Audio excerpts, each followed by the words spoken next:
আমরা হক্কল সিলোডি, আমরা হক্কল সিলোডি, আমরা হক্কল সিলোডি, আমরা হক্কল সিলোডি, সিলেটের ওই কমলার বাগান খাইলেই জুরায় হকলার ফরা। সিলেটের চা না খাইলে ভাই, সিলেটের চা না খাইলে ভাই দিন কাটে না একটি, দিন কাটে না একটি। সুরমা গঙ্গর পড়ো বাড়ি, শেহজালালের উত্তর সুরি, দেশ বিদেশে বেড়াগিরি, আমরা হক্কল,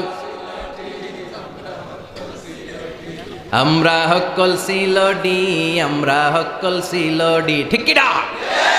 Saudi Arab Abu Dhabi, London Kuwait Qatar যাবি, আমেরিকাতে গেলেও যে ভাই পাইবেন খালি সিলোডি, পাইবেন খালি সিলোডি, পাইবেন খালি সিলোডি, পাইবেন খালি সিলোডি।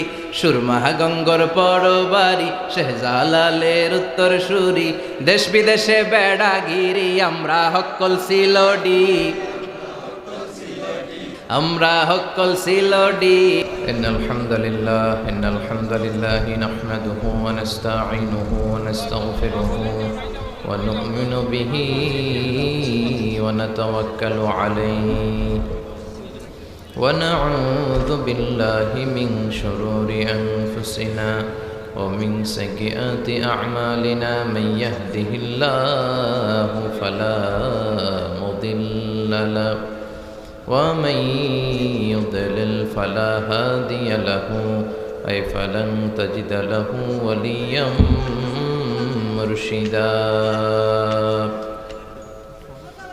ونشهد أن لا إله إلا الله وحده لا شريك له والذي لا ضد له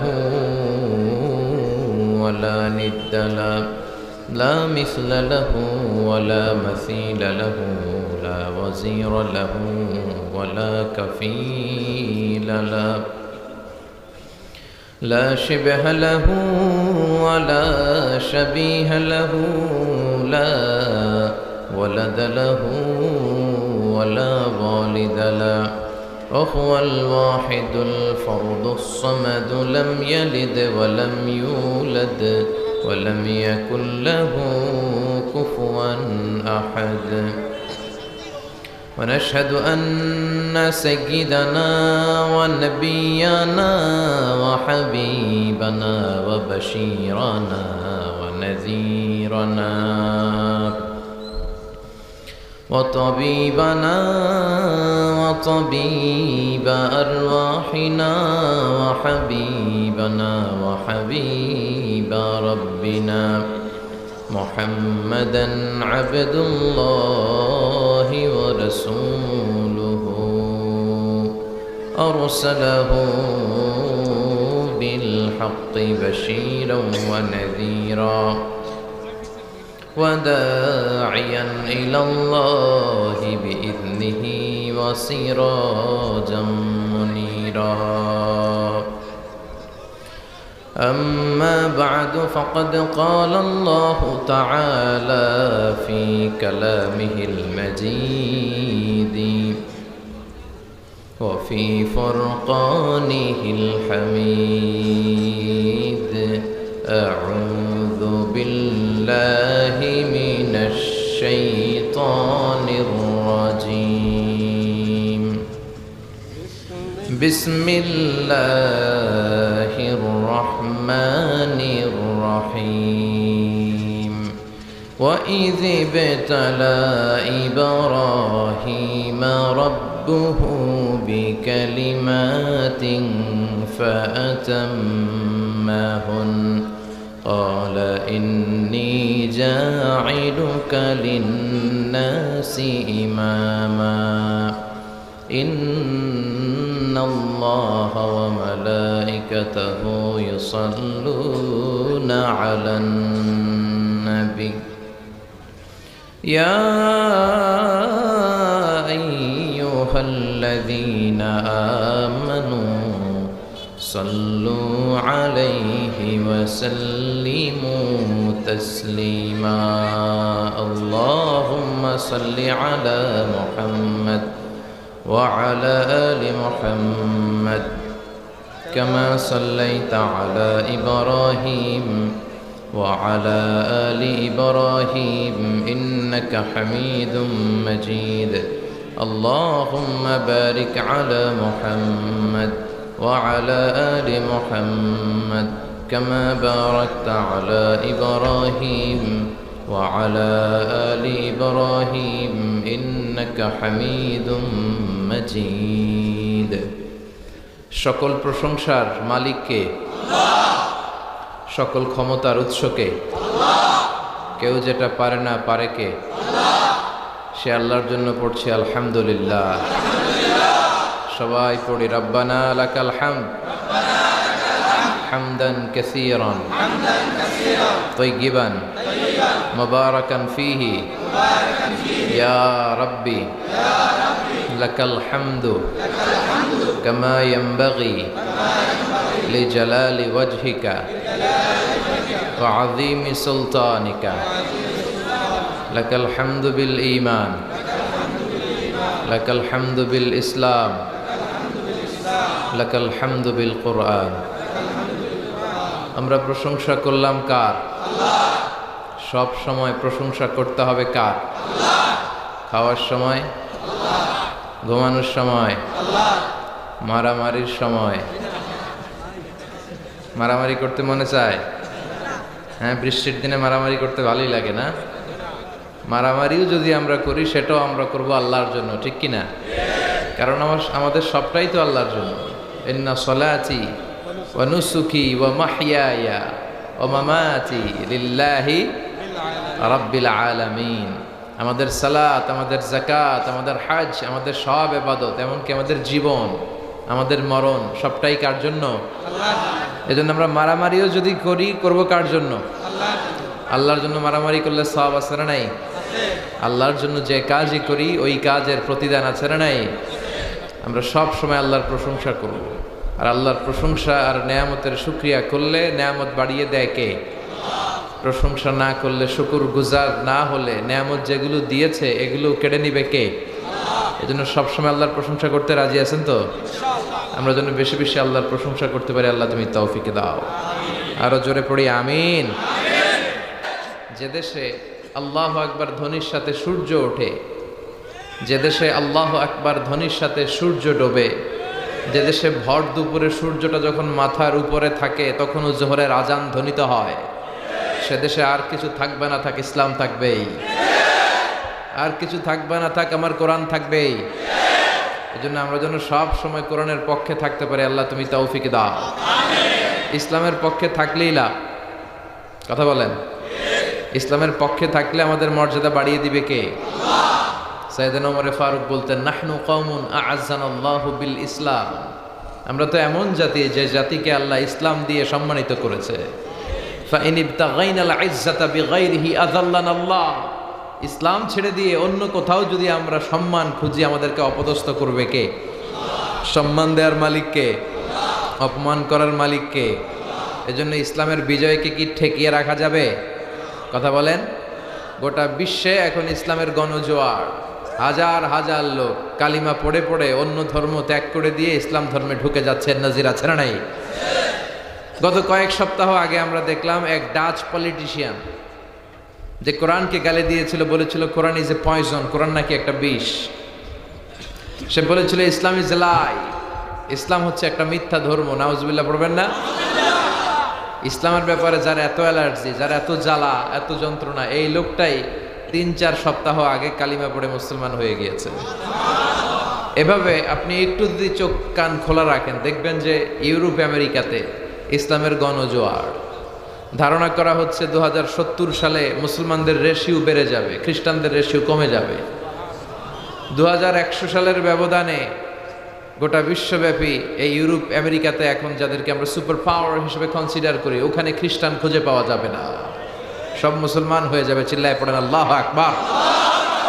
বিশ্বনবী বললেন এটা আল্লাহর দেয়া ওয়াদা। ইন্নাল্লাহা যাওয়ালি আল আরদা ফারাআইতু মাশারিকাহা ওয়া মাগারিবাহা। আল্লাহ এই পৃথিবীটাকে প্রিসাইজ করে ছোট করে আমাকে দেখিয়েছেন। ফারাআইতু মাশারিকাহা ওয়া মাগারিবাহা, বিশ্বনবী বলেন এই পৃথিবীর প্রাচ্য পাশ্চাত্য ডানে বায়ে সামনে পেছনে সবটাকে একটা গ্ল্যান্সে দেখেছি। আর আল্লাহ ওয়াদা দিয়েছেন নবী আপনি যদ্দূর দেখেছেন ঠিক তদ্দূর কালেমার বাণীকে আমি আল্লাহ পৌঁছে দেব। লা বাইতা ওয়াবার ওয়ালা মাদার ইল্লা আদখালাহুল্লাহু হাযা দ্বীন।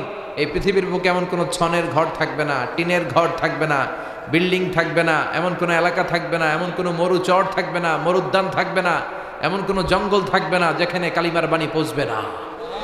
প্রতিটি ইঞ্চি ইঞ্চি মাটিতে কালিমার ধ্বনিকে পৌঁছে দিবে কে? ওই ইসলাম পেয়ে আমরা খুশি না বেজার? সবসময় ইসলামের পক্ষে থাকতে রাজি আছেন তো? আল্লাহ তুমি তৌফিক দাও। অনেক ভাইরা দাঁড়িয়ে আছেন, আমি দেখে অনেক কষ্ট পাচ্ছি যে কাদামাটির মধ্যে আপনারা দাঁড়িয়ে আছেন। খুব বেশি লম্বা চোরা বক্তব্য করব না। আপনাদেরকে যদি চেয়ার দেয়া যেত, সবাইকে যদি চেয়ার দেয়া যেত তাহলে অনেক ভালো হতো। তবে দাঁড়িয়ে যারা আছেন তারা যে ডবল সওয়াব পাবেন এতে কোনো সন্দেহ নাই। যারা কোরআন পড়তে জানে না, কষ্ট হয়, ইয়াতা মানে জিব্বায় আটকে যায়, গিরায় আটকে যায়, পড়তে পারে না, এদের ডবল সওয়াব। এক কোরআন পড়ার সওয়াব, আরেকটু যে কষ্ট করতেছে কষ্টের সওয়াব। সবাই তাফসীর শুনতেছে এটার এক সওয়াব, আর যারা দাঁড়ায় কষ্ট করে ডবল সওয়াব। এজন্য একটু কষ্ট করেন। আর সব দেখি ইয়াং পোলাবান, মাশাআল্লাহ, সব ইয়াং ছেলে পেলে সারা রাত দাঁড়ায় থাকলে এদের কিচ্ছু হবে না। এদের গায়ে আল্লাহ ইমানি তেজ দিয়েছে। এরা সাগরের স্রোতকে পাল্টে দিতে পারে, এরা বাতাসের গতিকে উল্টে দিতে পারে, এরাই আগামীর ভবিষ্যৎকে নির্ধারণ করবে। চিল্লা এখন ঠিক কিনা?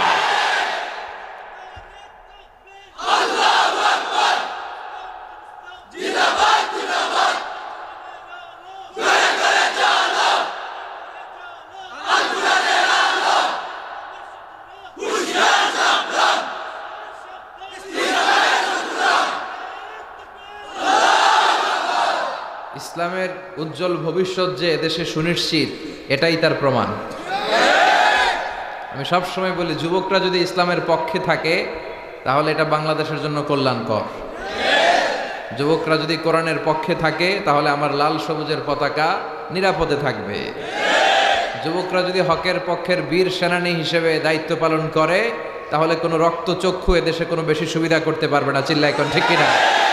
এজন্য যারা যুবক তাদের কাঁধে আমানত অনেক বেশি। তোমাদের সময়টা জীবনের সবচাইতে মাহেন্দ্র ক্ষণ তোমরা এখন কাটাচ্ছ। ইন দ্য ডে অফ জাজমেন্টে আল্লাহ তাআলা জিজ্ঞেস করবে এই সময়টা তুমি কোন কাজে লাগিয়েছো? এই সময়টা কি ইসলামের পক্ষে ব্যয় করেছো, নাকি রাত্রিবেলা শুনতা কুছ কুছ হোতা হ্যায়? আছে না নাই? এখন এগুলো খুব সহজ হয়ে গেছে, সবার হাতে স্মার্টফোন।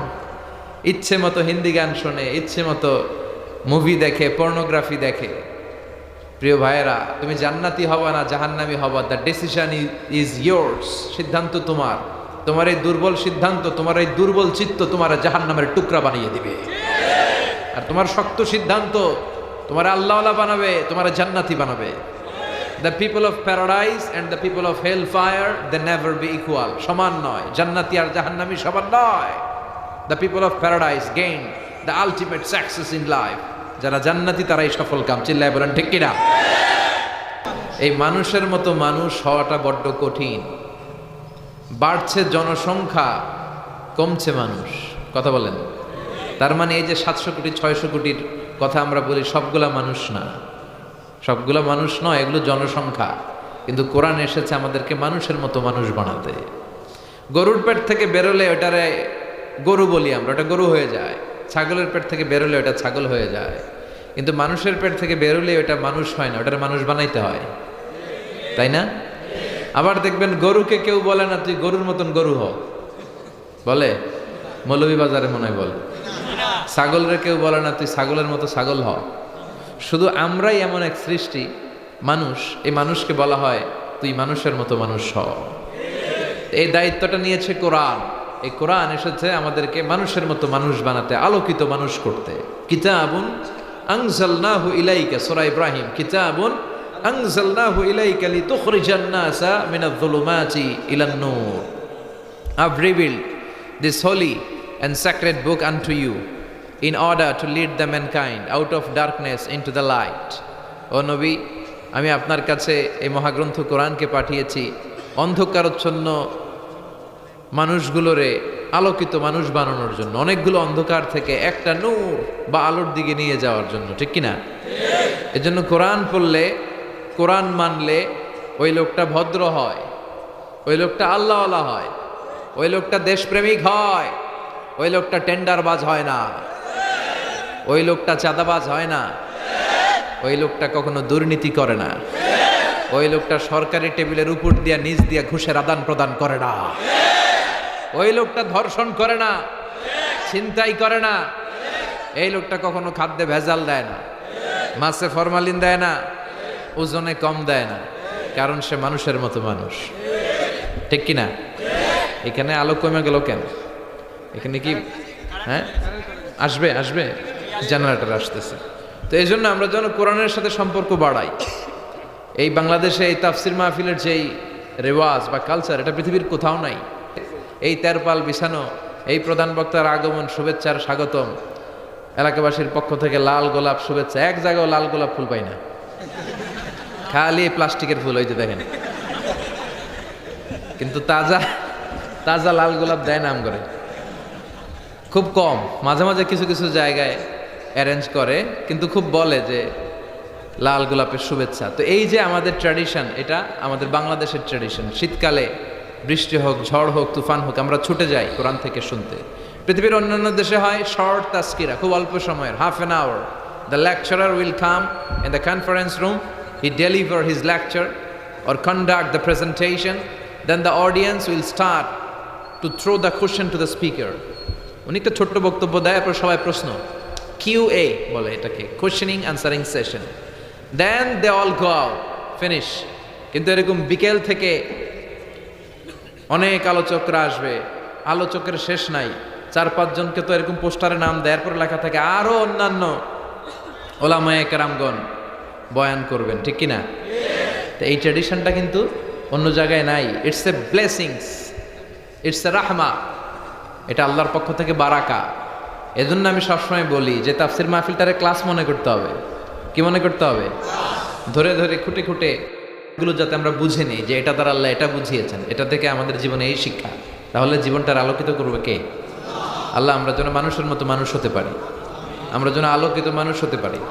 আজকের এই বসাকে, এই শোনাকে তুমি আমাদের নাজাতের ওসিলা বানাও। সূরাতুল আল বাকারা হচ্ছে কোরআনের সবচাইতে ছোট্ট সূরা। হ্যাঁ, কেউ কোনো প্রতিবাদ করে না? হ্যাঁ, কোরআনের সবচেয়ে বড় সূরা। এই সূরার ভেতরে এমন একটা আয়াত আছে যে আয়াতটা সবচেয়ে শ্রেষ্ঠ আয়াত। আয়াতটার নাম আয়াতুল কুরসি। মুখস্থ আছে না? পড়েন আপনারা? বিষ্ণু বললেন, মান কারা আয়াতুল কুরসি দুবুরা কুল্লি সালাতিন মাকতুবা লাম ইয়ামনাহু মিন দুখুলিল জান্নাতি ইল্লাল মাউত। প্রত্যেক ফরজ সালাতের পরে যারা আয়াতুল কুরসি পড়ে, তার জান্নাতে যাওয়ার ক্ষেত্রে আর কোনো কিছু বাধা থাকে না, একটি জিনিস ছাড়া, সেটা হচ্ছে মরণ। লোকটা মরে না তাই জান্নাতে যায় না, মরলেই জান্নাতি। পড়বেন আয়াতুল কুরসি? নাকি সালাম ফেরানোর পরে আমিন ইয়া আরহামার রাহিমিন এগুলো করবেন? তাসবিহ পড়বেন। আব্দুল্লাহ ইবনে আমর ইবনে আল-আস বলেন, রাআইতু রাসূলুল্লাহ সাল্লাল্লাহু আলাইহি ওয়াসাল্লাম ইয়াকিদু তাসবিহা বিয়ামিনিহি। আমি আল্লাহর রাসূলকে ডান হাতের আঙ্গুলের গিড়া এরকম তাসবিহ পড়তে দেখেছি সালাতের পরে। সুবহানাল্লাহ পড়েন। এই সালাতের পরে লম্বা সময় তাসবিহ পড়বেন। লা ইয়াজালু লিসানুকা রাতবান মিন যিকরিল্লাহ। বিষ্ণু বললেন, জিহ্বাটারে আল্লাহর জিকির দিয়ে ভিজায় রাখো। তাহলে জীবনটারও রহমত দিয়ে ভিজায় দিবে কে? আল্লাহ। আমরা যেন সব সময় আল্লাহর স্মরণ আমাদের হৃদয়ে রাখতে পারি। হৃদয়ে রাখবেন কি? কলবে থাকবে কি? আল্লাহ বিযিকরিল্লাহি তাতমাইন্নুল কুলুব। কোনো কিছু দ্বারা অন্তরের প্রশান্তি ঘটে না, অন্তরের প্রশান্তি হয় আল্লাহর জিকির দিয়ে। এজন্য কলবে আমরা জিকির বসাবো, আয়না টায়না বসাবো না। আপনারা আয়না বসান নাকি? অনেক এলাকায় বসায়। কি বলে জানেন? আয়না বসাইয়া দে মোর, ওই যে মুখস্থ তো সবার। আয়না বসানো যাবে? আয়না ফায়না বলতে কিছুই নাই, এগুলো ফালতু কথা। আসেন এই সব কুসংস্কার, সুপারস্টিশনস, এগুলো থেকে আমরা বেরিয়ে আসি। এই বাংলাদেশে কুসংস্কার আছে না নাই? আমরা যখন ছোট ছিলাম আমরা শুনতাম ওই যে পরীক্ষার হলে যাওয়ার আগে যদি কেউ ডিম খায়, সে নাকি পরীক্ষায় ডিম পায়।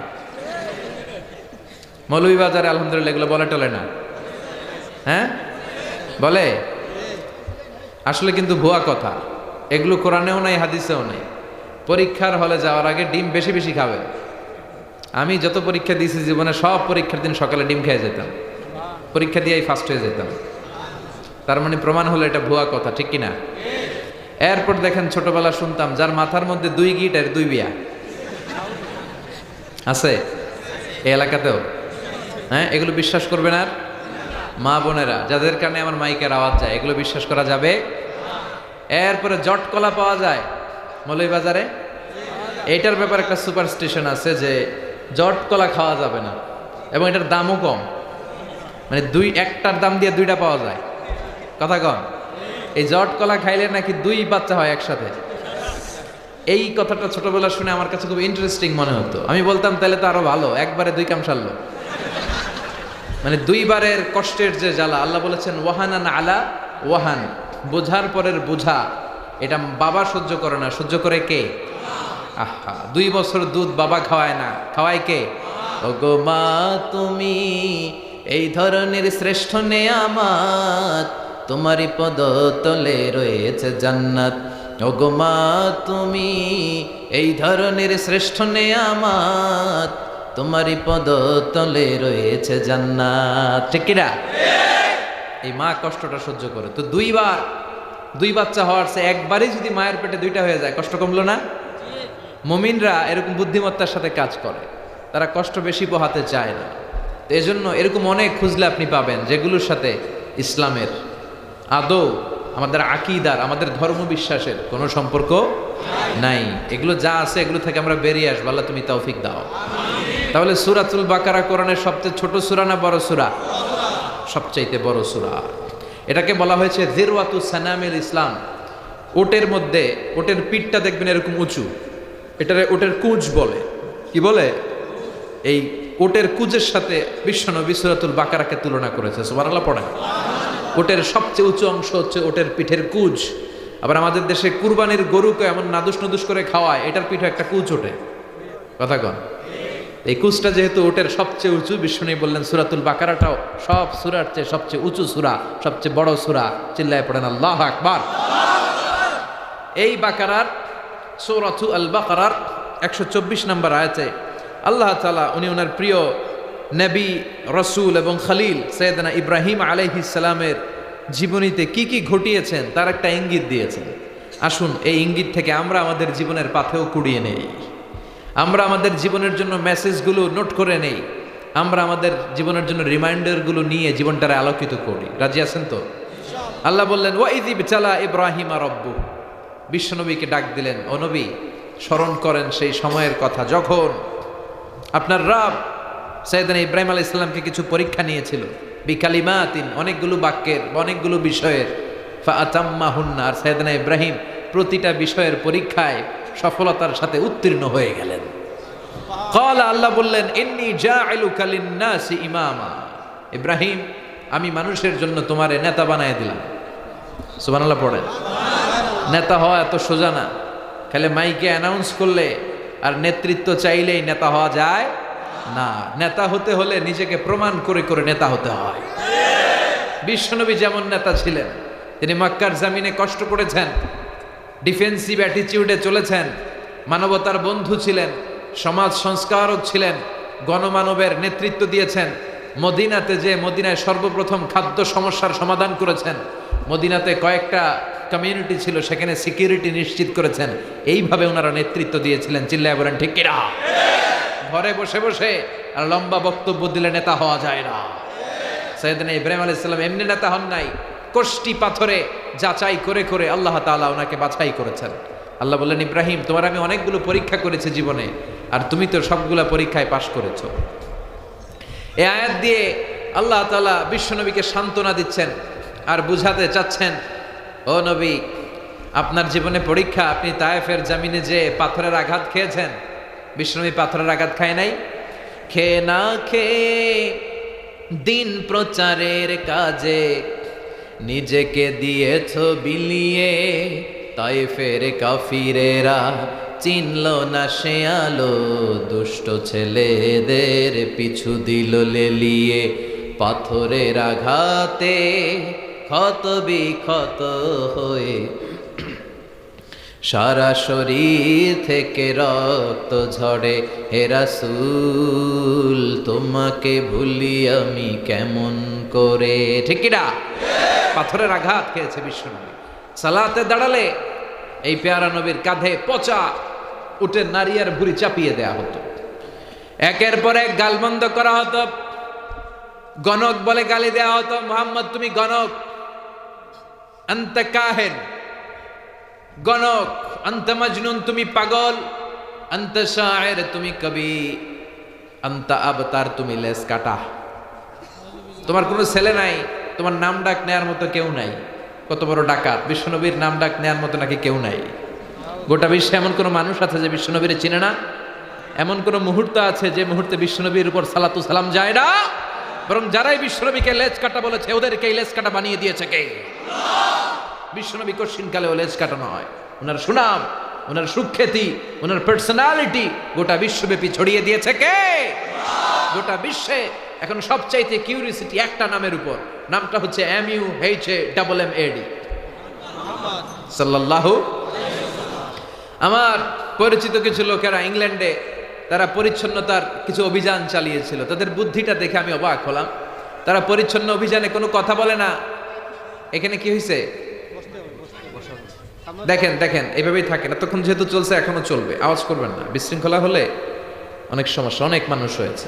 তারা কথা বলে না, একটা গেঞ্জি পড়ছে, টি শার্ট, আর গেঞ্জির পিছনে লিখে ফেলছে MUHAMMAD। এটা লিখে তারা পরিষ্কার করে পরিচ্ছন্নতা অভিযানের নামে, এটাকে বলে ক্লিনলিনেস অ্যাওয়ারনেস ক্যাম্পেইন।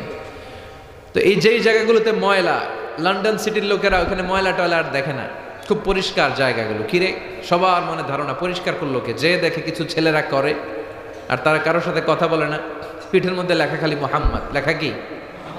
নামটা শুনতে কেমন লাগে? হৃদয়টা ঠান্ডা হয়ে যায় না? তখন তাদের মাথার মধ্যে প্রশ্ন জাগে এমনি, হু ইজ দিস মোহাম্মদ? এই মোহাম্মদটা কে যার অনুসারীরা এত পরিচ্ছন্ন? সুবহানাল্লাহ পড়েন। যার অনুসারীরা এত ভদ্র, এত সভ্য। তখন তারা খুঁজতে আরম্ভ করে যে কে এই মোহাম্মদ, কে? They search in Google, who is this Mohammad?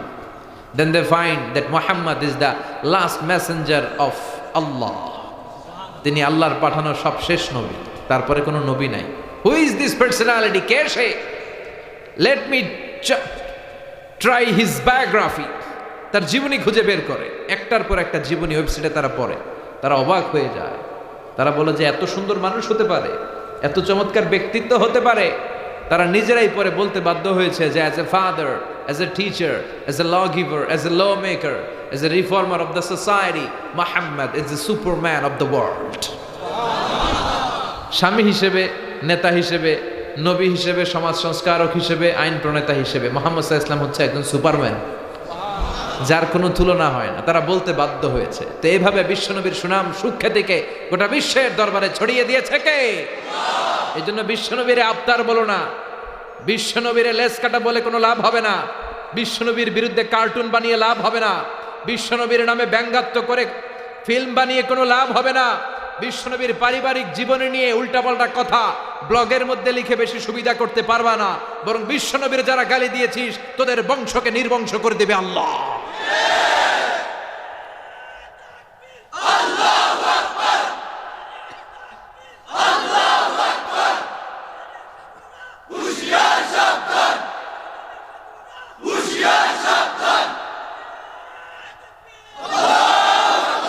এটা আমার স্বয়ং আল্লাহর ঘোষণা। ইন্না শানিআকা, কথা বলেন, ইন্না শানিআকা।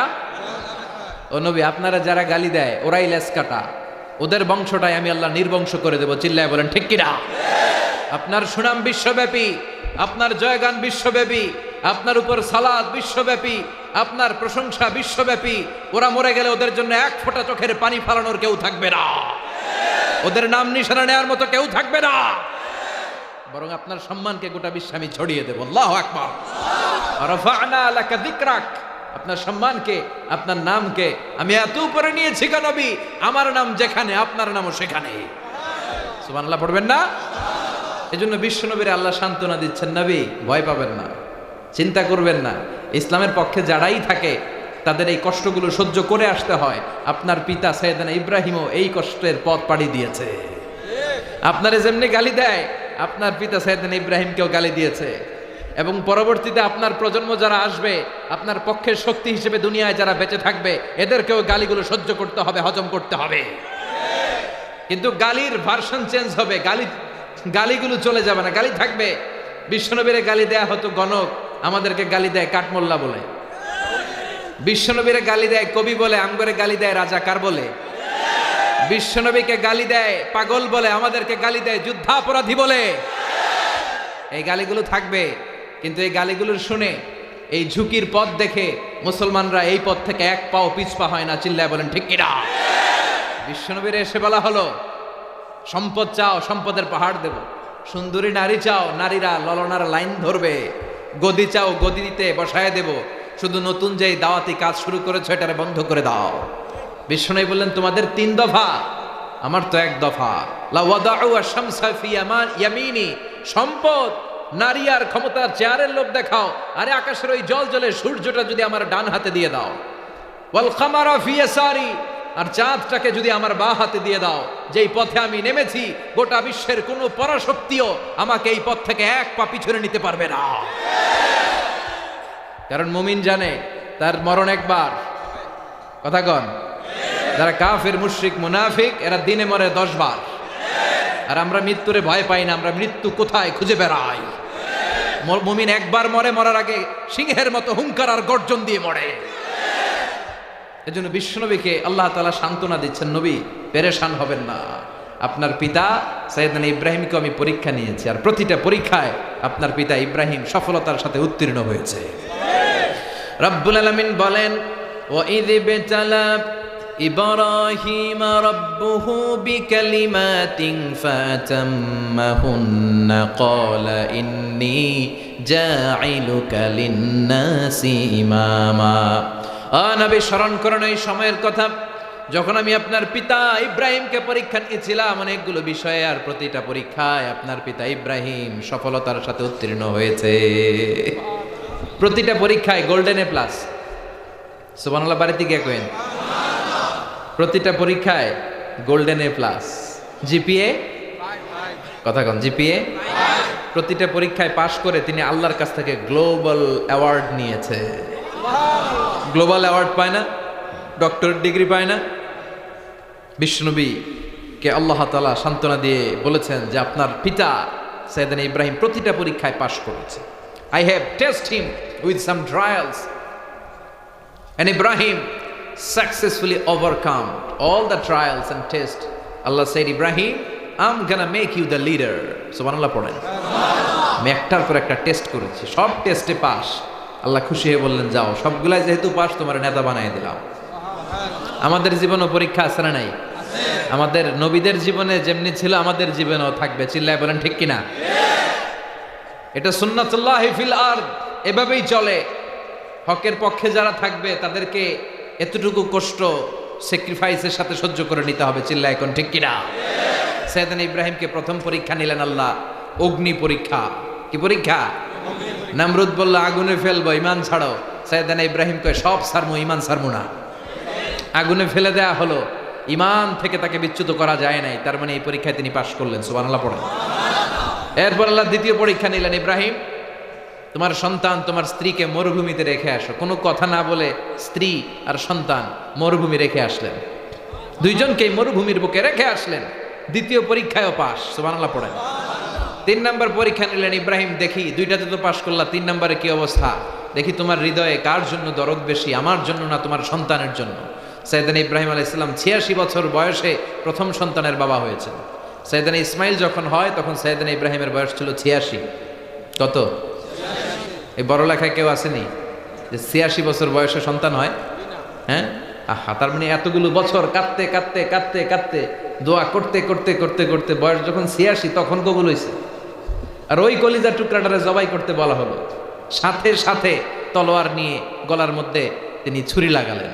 আল্লাহ বললেন, থামো, কদ সাদ্দাকতা রুইয়া, এটা তো পাস। এই পরীক্ষায়ও আমি দেখতে চেয়েছিলাম ইসমাইলকে হত্যা হতে আমি দেখতে চাই নাই, আমি দেখতে চেয়েছি তোমার ইমানটা। কারণ এই ইসমাইল যদি এখানে মরে যায় তাহলে খেলা তো এখানেই স্টপ। কারণ এই ইসমাইলের ঔরসে আমি আখেরি জামানার পায়গাম্বারকে পাঠাবো। এই ইসমাইলকে বাঁচিয়ে রাখা আল্লাহর জন্য নিজেই আল্লাহ ওয়াজিব করে নিয়েছেন। চিল্লায় পড়েন আল্লাহু আকবার। 3 নাম্বার পরীক্ষায় পাস। এবার 4 নাম্বার পরীক্ষা দিলেন আল্লাহ। বললেন ইব্রাহিম হজের ঘোষণা দাও, কাবা ঘর নির্মাণ করো, গোটা বিশ্বের মানুষকে বলে দাও আগামী বছর থেকে সবার জন্য হজ আমি ওয়াজিব করে দিলাম। সম্পদশালীরা হজ করবে। আল্লাহ কিভাবে করব? আল্লাহ বললেন 3টা কাজ করতে হবে। নাম্বার 1, তোমার রাজমিস্ত্রির কাজ করতে হবে। কি কাজ? দেখেন কি কাজ আল্লাহ করাইছে ওনারে দিয়ে, কিভাবে পরীক্ষা নিয়েছেন। وَإِذْ يَرْفَعُ إِبْرَاهِيمُ الْقَوَاعِدَ مِنَ الْبَيْتِ وَإِسْمَاعِيلَ رَبَّنَا تَقَبَّلْ مِنَّا إِنَّكَ أَنْتَ السَّمِيعُ الْعَلِيمُ। সুবহানাল্লাহ পড়েন। বাপ বেটা মিলে কাবা ঘর বানানো শুরু করলেন। পাথর টানলেন, পাথর কাটলেন, একটার পর একটা পাথর জোড়া লাগিয়ে রাজমিস্ত্রির দায়িত্ব পালন করলেন। আল্লাহু আকবার। তার মানে রাজমিস্ত্রি হিসেবে সফল, পাস। আল্লাহ বললেন ইব্রাহিম এবার ঝাড়ুদারের চাকরি করতে হবে। কিসের চাকরি? কথা বলেন। আল্লাহ বললেন তাহহিরা বাইতি আলিত তাইফিনা ওয়াল আকিফিনা ওয়ার রুকআইস সুজুদ। তাওয়াফকারীদের জন্য, রুকুকারীদের জন্য, সিজদাকারীদের জন্য বাপ বেটা মিলে কাবা ঘরকে ঝাড়ু দাও। মসজিদেরি ঝাড়ু বারদার ও কামারে হাত শোনো আমারে মুনাজাত। শোনো শোনো ইয়া ইলাহি আমারে মুনাজাত, শোনো আমারে মুনাজাত। পড়েন আমিন। বাপ বেটারে ঝাড়ুদার বানাইলেন, এই পরীক্ষায় পাস। ইচ্ছে মতো বাপ বেটা ঝাড়ু দিয়ে ক্লিন করে ফেলছে কাবাঘর। সুবহানাল্লাহ পড়বেন না? এরপর আল্লাহ বলেন খুব ভালো করেছো, ভেরি গুড জব। রাজমিস্ত্রির কাজ করলা, ঝাড়ুদারের কাজ করলা, এবার মুয়াজ্জিনগিরির দায়িত্বটাও পালন করে দাও। ওয়াআযযিন ফিন্নাসি বিল হজ্জি ইয়াতুকা রিজালান ওয়া আলা কুল্লি দামির ইয়াতিনা মিন কুল্লি ফাজ্জিন আমিক। সুবহানাল্লাহ পড়েন।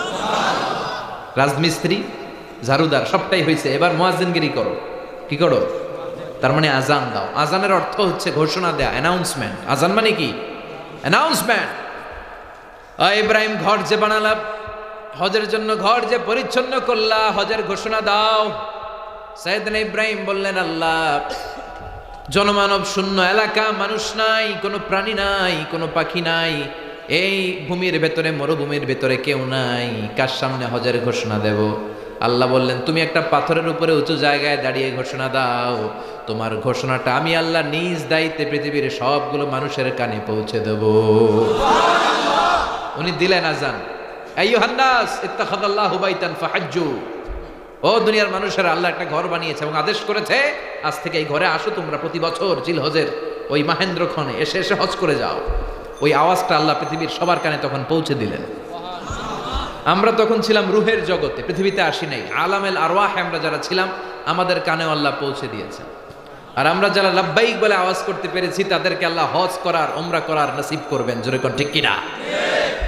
দেখেন কেমনে পাস। আল্লাহ বললেন 4 নাম্বার পরীক্ষা, হজের পরীক্ষা, এটাতেও পাস। সুবহানাল্লাহ পড়েন। এরপর আল্লাহ বললেন আরেকটা পরীক্ষা নিব, ইব্রাহিম নিজ হাতে নিজের সুন্নাতে খাতনা করে 5 নাম্বার পরীক্ষায় পাস করো। নিজ হাতে নিজের সুন্নাতে খাতনা। সুবহানাল্লাহ পড়েন। বুখারীর বর্ণনা, ইখতাতানা সাইয়েদনা ইব্রাহিম ওহু ইবনু 80 সানা বিল কুদুম। ওনার বয়স যখন 80 বছর ছিল। কয় বছর? আমাদের সুন্নাতে খাতনা হয় ছোটবেলায়। উনি 80 বছর বয়সে নিজ হাতে কুড়াল দিয়ে ওনার লজ্জাস্থানের সামনের অতিরিক্ত চামড়াটা কেটে দিয়ে নিজ হাতে নিজের সুন্নাতে খাতনা করেছেন। মর্যাদা সম্মান এমনি হয় নাই, একটার পর একটা পরীক্ষায় তিনি পাস। এজন্য আল্লাহ বললেন ইন্নী জাইলুকা লিন-নাসি ইমামা, Abraham I am gonna make you the leader. এই যে পরীক্ষাগুলোয় পাস করেছো, ফলাফল স্বরূপ আমি তোমার গোটা বিশ্বের সবার নেতা বানিয়ে দিলাম। এত বরকতময় নবী ছিলেন তিনি, যেখানেই হাত লাগিয়েছেন জায়গাটারে বরকতময় করেছে কে?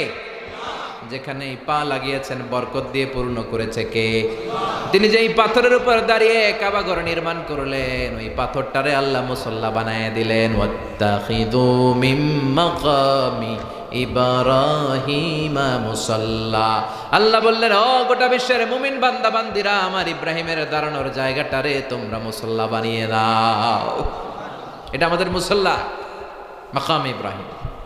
একটা পাথরে দাঁড়িয়ে উনি কাবাঘর বানিয়েছিলেন। জানেন না ইতিহাস, হিস্ট্রিটা জানেন সবাই? ওই পাথর নাকি উঠে যেত উপরে, অটোমেটিক্যালি নেমে যেত। সুবহানাল্লাহ পড়েন। ওনার ইতিহাসকে চিরস্মরণীয় আর অম্লান করে রাখার জন্য এই পাথরের জায়গাটা মাকাম ইব্রাহিমকে আল্লাহ কাবাঘরের পাশে স্থান দিয়েছে। যারা হজ উমরা করে তাদের এখানে নামাজ পড়তে হয়। বিশ্বনবী তাওয়াফ করার পরে এই মাকাম ইব্রাহিমে দাঁড়িয়ে 2 রাকাত নামাজ পড়তেন। যারা হজ উমরা করেছেন, আপনারা পড়েন নাই? পৃথিবীর কোনো পাথরের মধ্যে পা দিয়ে ইচ্ছা মতো ধাক্কা মারলে, লাথি মারলে ওই পায়ের দাগ পাথরে পড়বে, কিন্তু সাইয়েদনা ইব্রাহিমের পায়ের দাগ মানে ফুটপ্রিন্ট ওই পাথরে তুলে দিয়েছে কে? কাবা ঘরের একেবারে পাশে ওই পাথর। তার মানে এমন নবী, যে নবীর পা যেই জায়গায় লেগেছে ওই জায়গাটারে আল্লাহ তাআলা আমাদের মুসল্লা বানিয়েছে। ওনার স্ত্রী হাজার, আমরা যারা বিবি হাজেরা বলি, উনি পানির সন্ধানে সাফা থেকে মারোয়া, মারোয়া থেকে সাফায় 7 বার দৌড়ালেন। পানি কই, পানি কই, পানি নাই। ওনার দৌড়াদৌড়িটা আল্লাহর এত ভাল লাগলো, কিয়ামত পর্যন্ত সব হাজী সাহেবদের জন্য এই জায়গায় দৌড়াদৌড়িটা আল্লাহ ওয়াজিব করে দিয়েছেন। তার মানে স্বামীর পা যেই জায়গায় লাগে ওইটা বানালেন মুসল্লা, স্ত্রীর পা যেই জায়গায় লেগেছে ওই জায়গাটারে বানালেন সাই করার জায়গা। আর কলিজার টুকরা সন্তান ইসমাইলের পা যেই জায়গায় লাগিয়েছে ওই জায়গাটারে বানিয়েছেন জমজমের কুয়া। দুধের বাচ্চা ইসমাইল পা দিয়ে লাথি মারে, কলকল করে পানি বেরোয়। হাজার, যাকে বলি আমরা বিবি হাজেরা, দৌড়ে আসলেন, এসে দেখে পানি। আল্লাহ শুকরিয়া করলেন, কিন্তু পানি তো বের হয়ে চলে যায়। উনি পানি যেন না যায় বাদ দিতে লাগলেন। পানি আটকানোর জন্য আমরা কি দেই? বেরি বাদ দিচ্ছেন। ওনারা আরবি ভাষা জানতেন না, জানতেন সুরিয়ানি ভাষা। সুরিয়ানি ভাষায় উনি নিজের ভাষায় বলছিলেন ঝাম ঝাম ঝাম, মানে হচ্ছে থাম থাম, পানি চলে যাস না। ওনার মুখ নিঃসৃত এই ঝাম ঝাম শব্দ দুইটা আল্লাহর এত ভালো লাগলো, কিয়ামত পর্যন্ত আল্লাহ তাআলা এই কুয়ার পানির নাম জামজামের কুয়ার পানি বানিয়ে দিলেন। The most blessed water ever in the world. পৃথিবীতে প্রাপ্ত প্রাকৃতিক পানিগুলোর মধ্যে সবচেয়ে ভালো পানি, পৃথিবীর সবচেয়ে ভালো পানির মধ্যে পানি হচ্ছে ভূগর্ভস্থ পানি, যেটা অনেক নিচ থেকে পাওয়া যায়, এটা খুব ফ্রেশ। আরেকটা হচ্ছে ডাবের পানি, আর এই সবগুলোর চেয়ে শ্রেষ্ঠ হচ্ছে এই জামজামের পানি। বিশ্বনবী বলেছেন, মা উ জামজাম লিমা শুরিবা লাহু, যে রোগের নিয়তে এই জামজাম খাবেন ওই রোগ ভালো করে দিবে কে? আবার বিশ্বনবী বলতেন, ইন্নাহা মুবারাকা, এই পানিটা বরকতের পানি। ইন্নাহা তুআমু তুআমিন ওয়া শিফাউ সুকমিন, এই পানি খেলে শুধু তৃষ্ণা নিবারণ হয় না, এই পানি খেলে পেটের ক্ষুধাও দূর হয়ে যায়। পৃথিবীর সব পানি খেলে শুধু তৃষ্ণা নিবারণ হয়, কিন্তু জমজমের পানি খেলে ক্ষুধাও নিবারণ করে দেয় কে? আবার আল্লাহ বললেন, ওয়াজআলনা ফি যুররিয়াতিহিন নুবুওয়াতা ওয়াল কিতাব, এই নবী এমন নবী যেই নবীর বংশে আমি অনেক কিতাব দিয়েছি, যেই নবীর বংশে আমি অনেক নবী দান করেছি। সুবহানাল্লাহ। এই পৃথিবীতে যত নবী আছে তার বেশিরভাগ সাইয়েদনা ইব্রাহিম আলাইহিস সালামের নাতিপুতি। সুবহানাল্লাহ করতে পারলেন না? 2 ছেলে, প্রথম ছেলের নাম ইসমাঈল, দ্বিতীয় ছেলের নাম ইসহাক। বলেন, প্রথম ছেলের নাম কি? দ্বিতীয়টা? প্রথমটা? দ্বিতীয়টা? কিন্তু ইসমাইলের চ্যানেলে আল্লাহ কোনো নবী টবি দেয় নাই, সব নবী এসেছে ইসহাকের চ্যানেলে। হাজার হাজার পয়গম্বর এখানে এসেছে, আর সব নবীরা বলতো যে শেষ নবী হবে এমন নবী, তিনি হবেন শ্রেষ্ঠ নবী। এই চ্যানেলেই খালি নবী আর নবী আর নবী আর নবী। এই চ্যানেলে ইসমাইল আলাইহিস সালামের ঔরসে কোনো নবীই নাই। এরা নবী পাইতে পাইতে বেশি অহংকারী হয়ে উঠছিল এই চ্যানেল। এরা মনে মনে ভাবছে যে শেষ নবী যেটা আসবে এটাও এদিক দিয়ে আসবে, কারণ খালি নবী এদিক দিয়ে আসে। আর এই চ্যানেলের গালে দিত, কইতো এটা আটকুরা চ্যানেল, এটাতে কোনো নবী টবি নাই। কিন্তু আল্লাহর কি খেলা, আল্লাহ নবী পাঠাতে পাঠাতে পাঠাতে পাঠাতে পাঠাতে সাইয়েদনা ঈসা পর্যন্ত এসে স্টপ করে শ্রেষ্ঠ যেই নবীটা ওইটার আর এদিক দিয়ে পাঠালেন না, ওইটা ইসমাইল আলাইহিস সালামের চ্যানেলে পাঠিয়ে দিলেন। এজন্য আমরা হচ্ছে বানি ইসমাইল, আমরা কি? আর এরা হচ্ছে বানি ইসরাইল। ইহুদি, খ্রিস্টান, ইসলাম, 3 ধর্মের গোড়া লাগছে ইব্রাহিম আলাইহিস সালামের দিকে। 3টাই আল্লাহর দেয়া ধর্ম, 3টারে বলে অ্যাব্রাহামেটিক ফেইথ। তবে ইহুদি খ্রিস্টান ওরা শরিয়ার উপর চলে নাই, সব উল্টাপাল্টা করে ফেলাইছে ইচ্ছে মতো। কিন্তু আমাদের কোরআনের একটা অক্ষরও চেঞ্জ হয় নাই। গোটা বিশ্বের সবাই মিলে একটা অক্ষর চেঞ্জ করতেও পারবে না। চিল্লা এখন ঠিক কিনা? কোরআনের সবগুলো পাতা যদি আগুন দিয়ে জ্বালিয়ে দেয়, পৃথিবী থেকে কোরআন শেষ হয়ে যাবে? হাফেজদের হৃদয়ে কোরআন আছে না নাই? যদি আগুন লেগে ধ্বংস হয়ে যায়,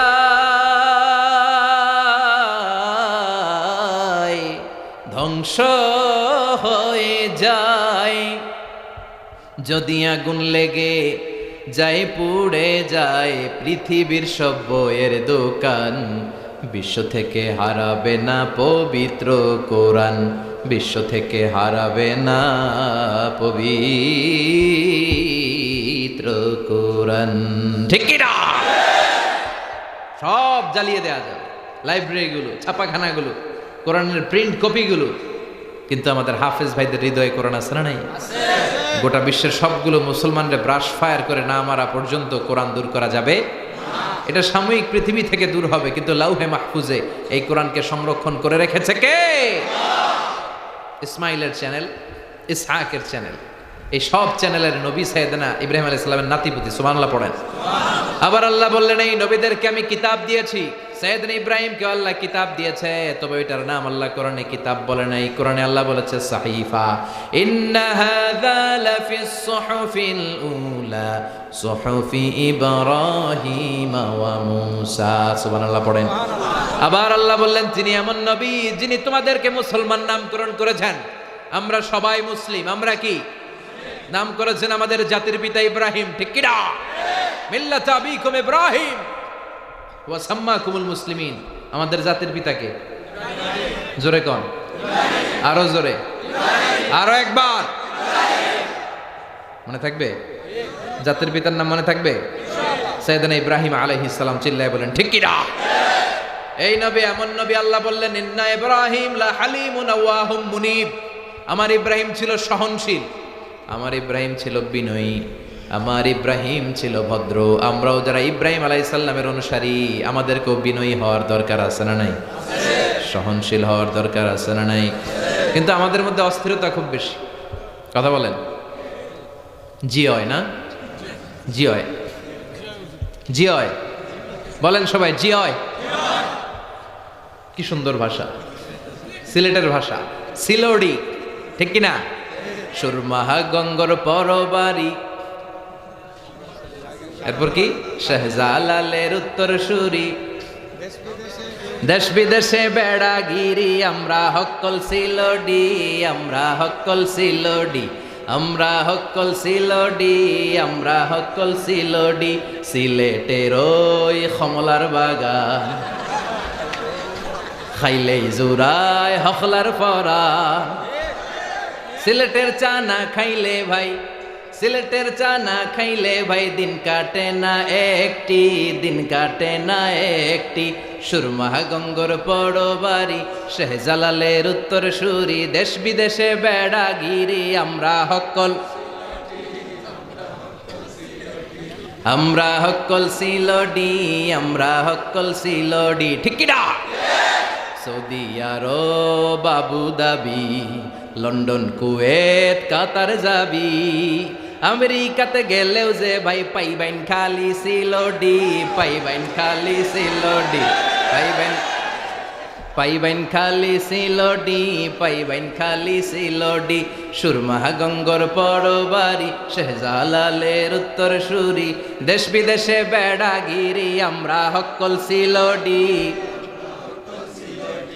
আমরা হক্কল সিলোডি, আমরা হক্কল সিলোডি। ঠিক কি না? গোটা বিশ্বে সব জায়গায় সিলোডি আছে না নাই? আল্লাহ সিলেটি ভাইদেরকে তুমি ইসলামের জন্য কবুল করো। আমাদের জাতির পিতার নাম, চিল্লায় বলেন জাতির পিতার নাম? মিল্লাত আবিকুম ইব্রাহিম ওয়া সাম্মাকুমুল মুসলিমিন। তিনি তোমাদের মুসলিম জাতির পিতা, আর তিনি তোমাদের মুসলমান বলে নামকরণ করেছেন। চিল্লায় বলেন ঠিক কি না?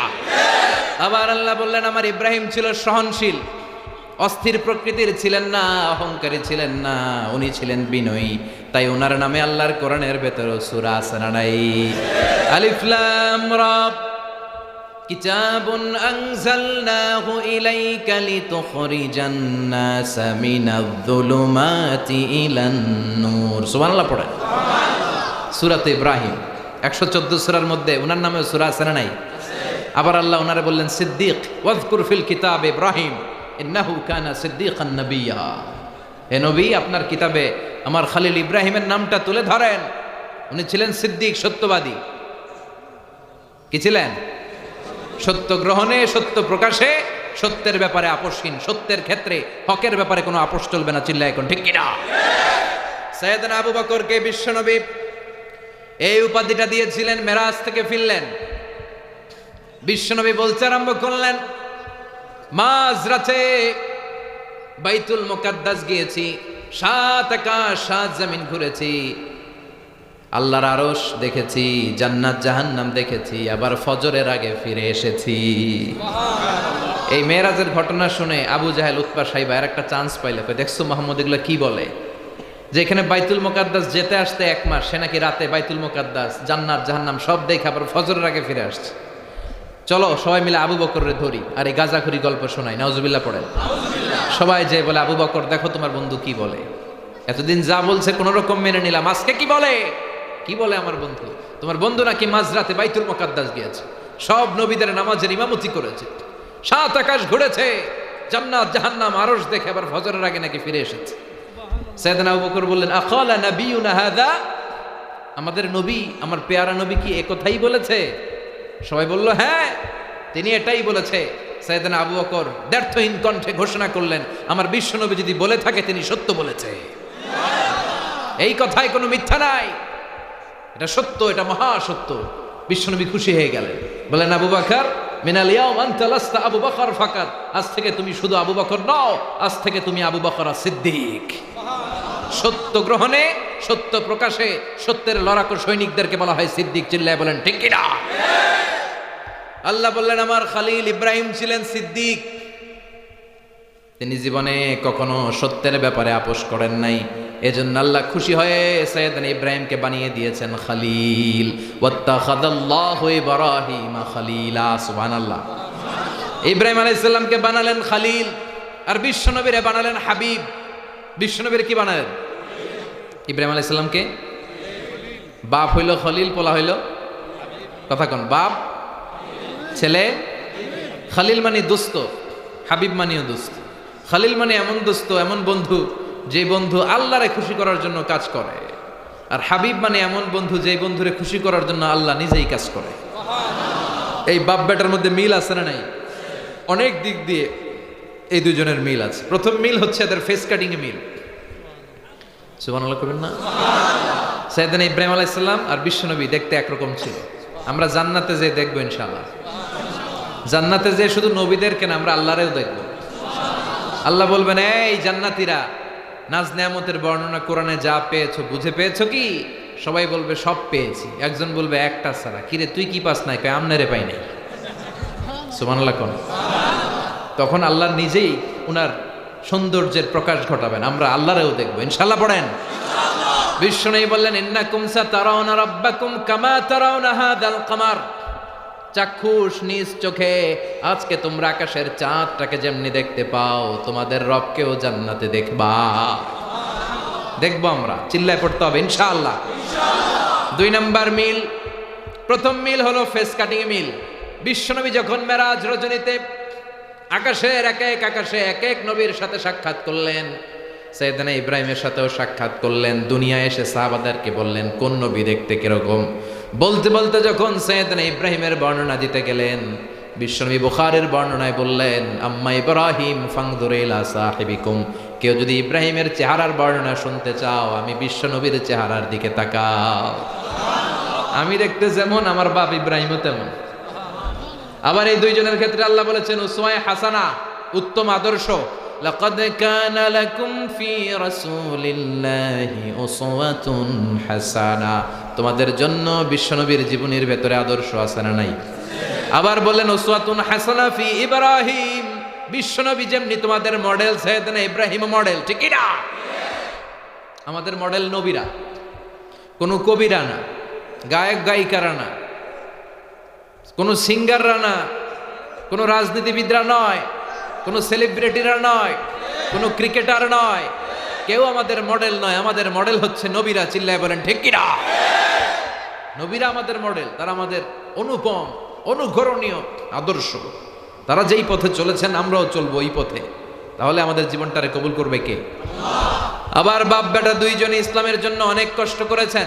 বাপ বেটা দুইজনই কাবা ঘর নির্মাণ করেছেন। সাইয়েদনা ইব্রাহিম করেছেন শেষকালে, বিশ্বনবী করেছেন ছোটবেলায়। সুবহানাল্লাহ।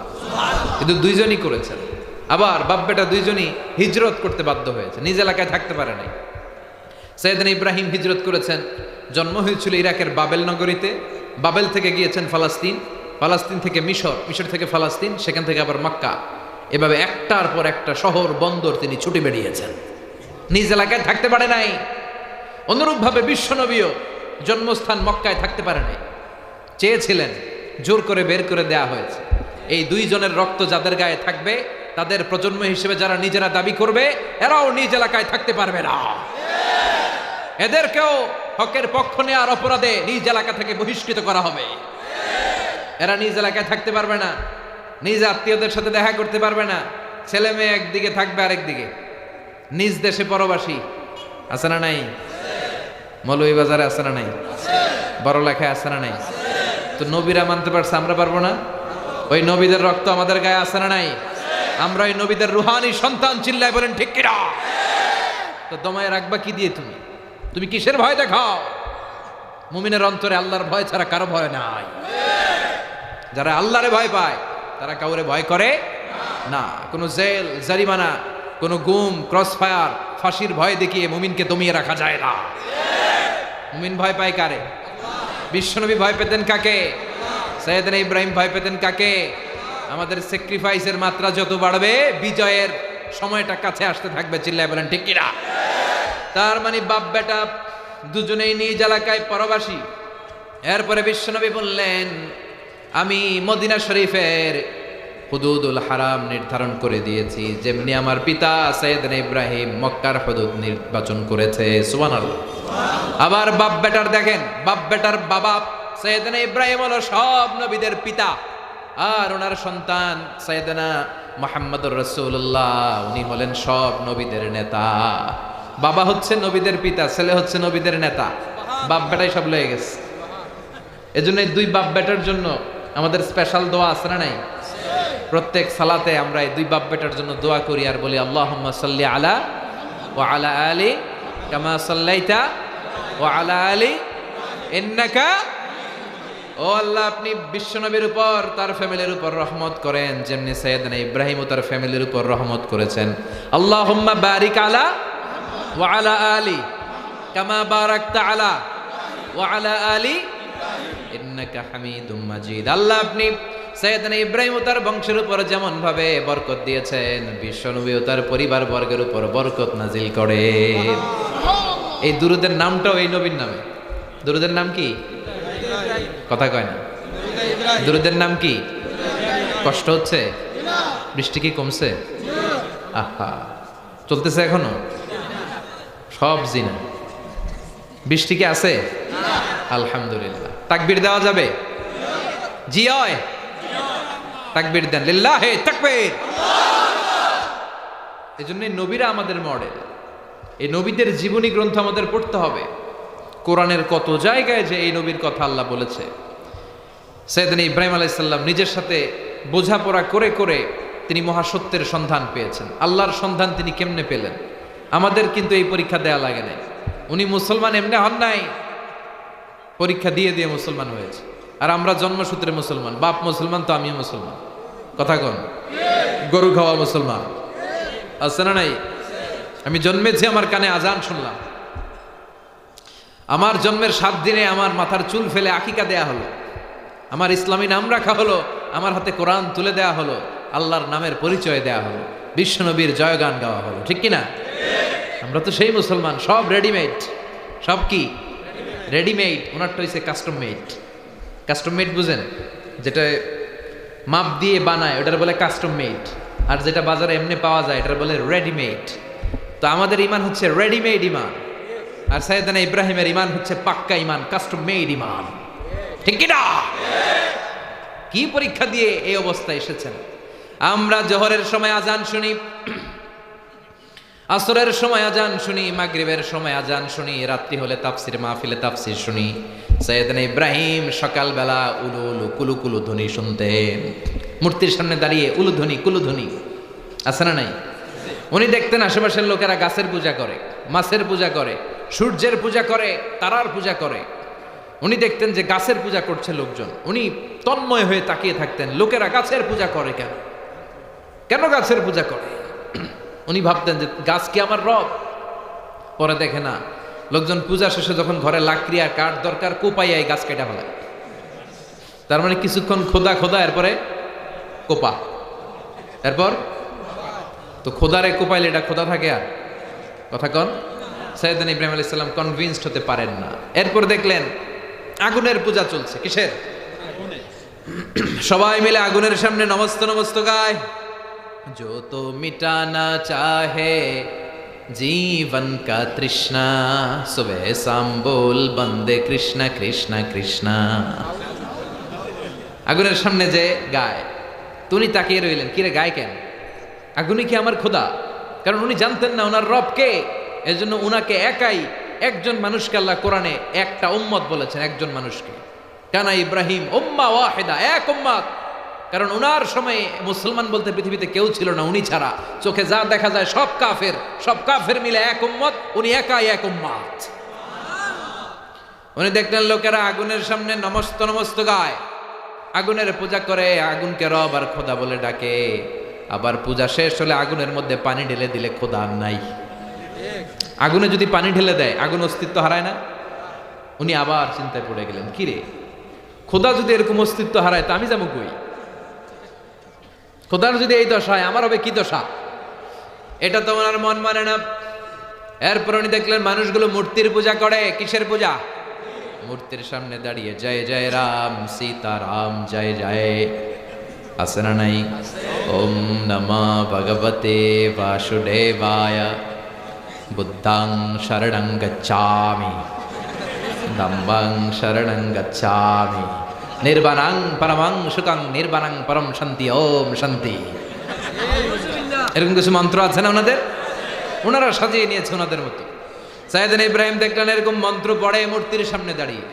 উনি নিজেকে বুঝাতে পারেন না, কিরে মূর্তির পূজা তারা কেন করে? এই মূর্তিগুলো তো দেখলাম সকালবেলা নিজেরাই বানাইছে, নিজেরা বানাইয়া ওইটারই খোদা করে ডাকে।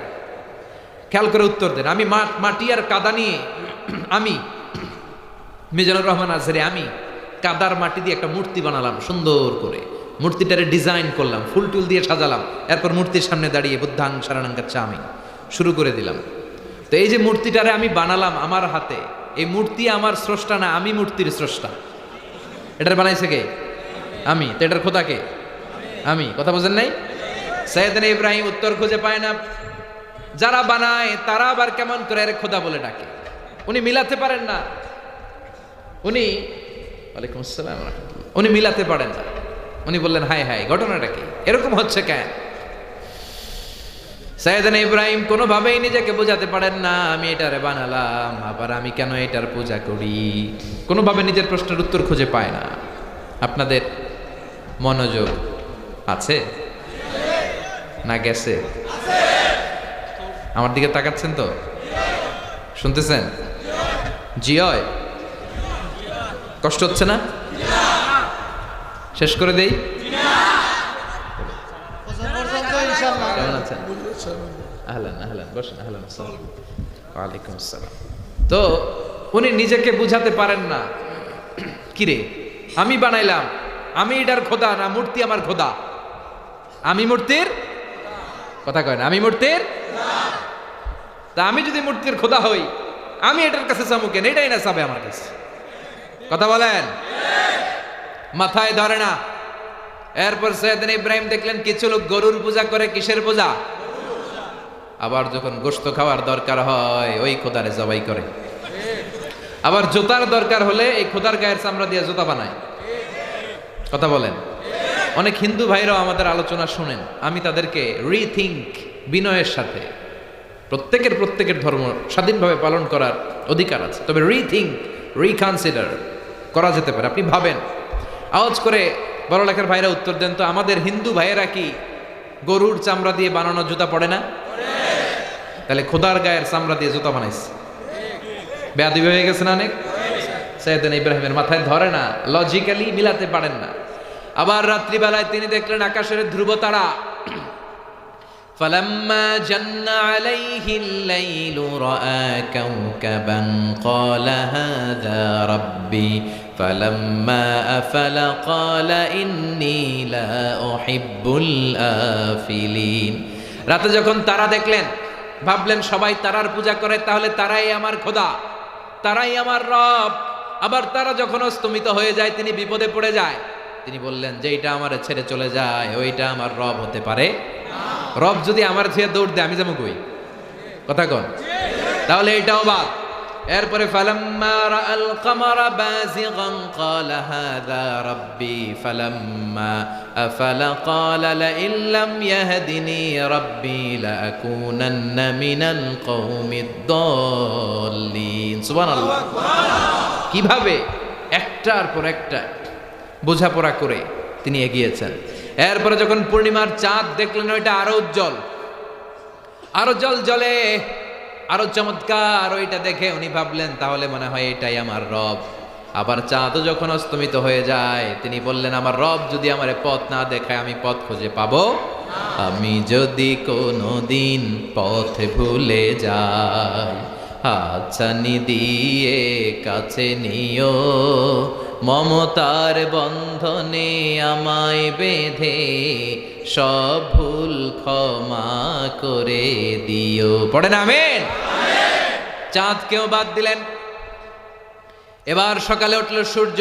ফালাম্মা রাআ আশ-শামসা বাযিগাতান ক্বালা হাযা রাব্বি হাযা আকবার ফালাম্মা আফালাত ক্বালা ইয়া কওমি ইন্নী বারীউম মিম্মা তুশরিকুন। পড়েন ইন্নী ওয়াজ্জাহতু ওয়াজহিয়া লিল্লাযী ফাতারাস সামাওয়াতি ওয়াল আরদা হানিফাও ওয়ামা আনা মিনাল মুশরিকিন। সুবহানাল্লাহ পড়ে। এবার সকালবেলা পূব আকাশে যখন জল জলে সূর্যটা উঠলো তিনি বললেন তাহলে এটা আমার রব, কারণ এটা সবচেয়ে বড়, ঠিক কিনা? আবার বিকেল বেলা পশ্চিম আকাশে গোধূলি লগ্নে যখন সূর্যটা ডুবে যায় তিনি বললেন যেটা ডুবে যায় এটা আমার রব হতে পারে? উনি একটার পর একটা বাদ দিলেন, মাছ বাদ দিলেন, গাছ বাদ দিলেন, আগুন বাদ দিলেন, মূর্তি বাদ দিলেন, গাভী গরু বাদ দিলেন, ধ্রুব তারা বাদ দিলেন, চাঁদ বাদ দিলেন, সূর্য বাদ দিলেন, একটাও রইল না। তখন উনি মিলালেন যে মহাবিশ্বের দিকে এত সুন্দর সিস্টেমেটিক অর্ডারে এই পৃথিবীটা চলে। It proves that someone is controlling everything in the world. এটাই প্রমাণ করে একজন আছে মহাশক্তিধর, সব রাজার বড় রাজা, মহারাজা, মহাব্যবস্থাপক, তার নিয়ন্ত্রণে, তার আদেশে গোটা বিশ্বের সবকিছু এক নিয়মে চলে। এরকম একজন থাকতেই হবে। উনি বললেন যদিও আমি ওনারে দেখি না, ওনার দিকে আমি আমার মুখ ফিরালাম। উনি আমার রব, রবই আমার সব, ঠিক কিনা? আল্লাহ আমার রব, এই রবি আমার সব, দমে দমে তনু মনে তারি অনুভব। তোমার দুনিয়াতে আমি যেদিকে তাকাই অথই নেয়ামাতে ডুবে আছি সবাই। পাখ পাখালির গানে শুনি তসবি কলরব, তসবি কলরব। আল্লাহ আমার রব, এই রবি আমার সব। চিল্লায় বলেন ঠিক কিনা? কিভাবে আল্লাহরে পেলেন? চিন্তা, গবেষণা, বুদ্ধিমত্তার সবটা তিনি খাটিয়েছেন। এজন্য আল্লাহ ওনাকে ইব্রাহিম খলিল বানিয়েছেন। কি বানিয়েছে?